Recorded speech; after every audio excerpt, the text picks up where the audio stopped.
Good morning, dear student. Dear students, in previous video lecture, we discuss about definition of national income, and we also discuss about the concept of national income, and we discuss about the GDP in last lecture.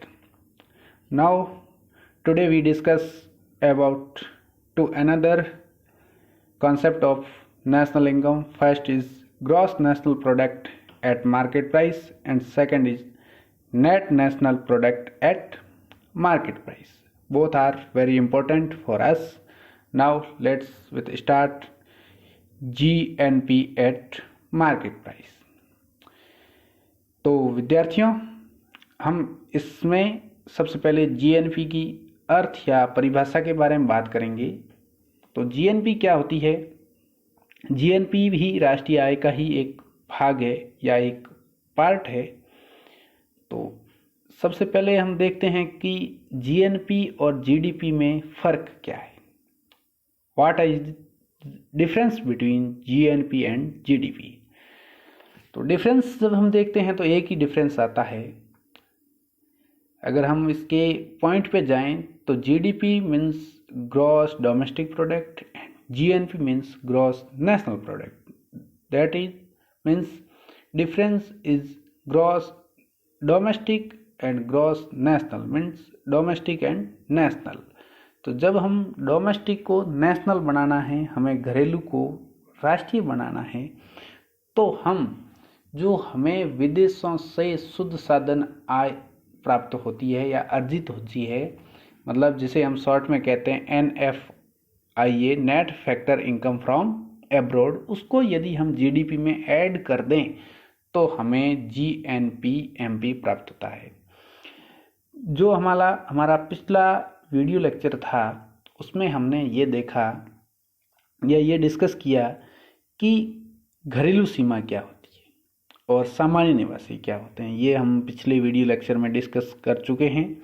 यहाँ मैं ये बताऊंगा कि GNP की जब बात करते हैं तो हम यहाँ घरेलू सीमा की धारणा को छोड़ देते हैं और हम यह देखते हैं कि हमारे देश के सामान्य निवासी, चाहे वो घरेलू सीमा में उत्पादित कर रहे हैं चाहे बाहर उत्पादित कर रहे हैं, उन सब के मूल्य को यदि हम ऐड कर दें तो वो हमें क्या कहलाती है? जीएनपी कहलाती है।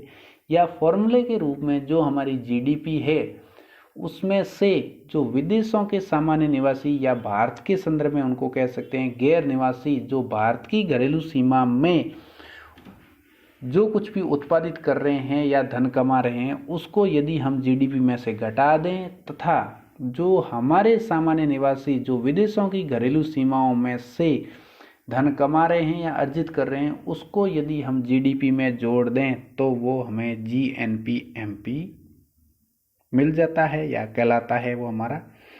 इसकी विशेषता हम बात करें तो ये जीडीपी से विस्तृत धारणा है। It is broader concept than GDP.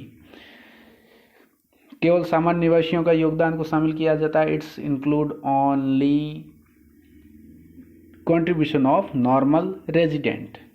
It is realistic concept, more realistic concept।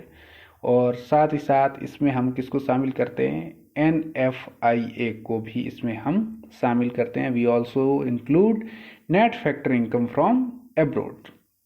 Now second topic is NNP-MP, net national product at market price। ये इससे भी बड़ी धारणा है, अधिक विस्तृत धारणा है और अधिक वास्तविक धारणा। It is more broader and more realistic concept than GNP.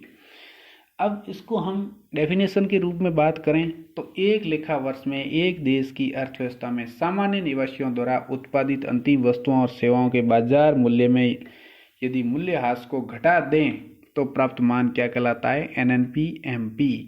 Means NNP-MP equals to GNP-MP minus depreciation. Depreciation को हम पीछे भी डिस्कस कर चुके हैं और यहाँ फिर से मैं बता रहा हूँ कि डेप्रीशिएशन से तात्पर्य ये होता है कि जब हम प्रोडक्शन करते हैं उस प्रोडक्शन प्रोसेस के दौरान जो भी टूट फूट होती है या अप्रचलन होता है उसके मूल्य को हम डेप्रिसिएशन कहते हैं।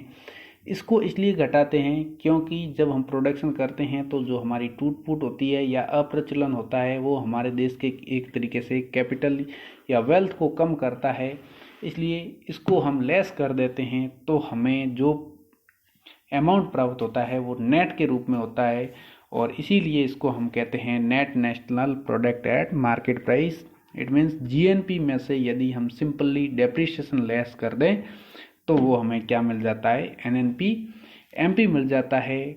और इसकी विशेषताओं के बारे में बात करें तो ये अधिक विस्तृत है, अधिक वास्तविक है, साथ ही साथ इसके अंदर हमारा जो मूल्य ह्रास है या डेप्रिसिएशन है वो शामिल नहीं होता। धन्यवाद।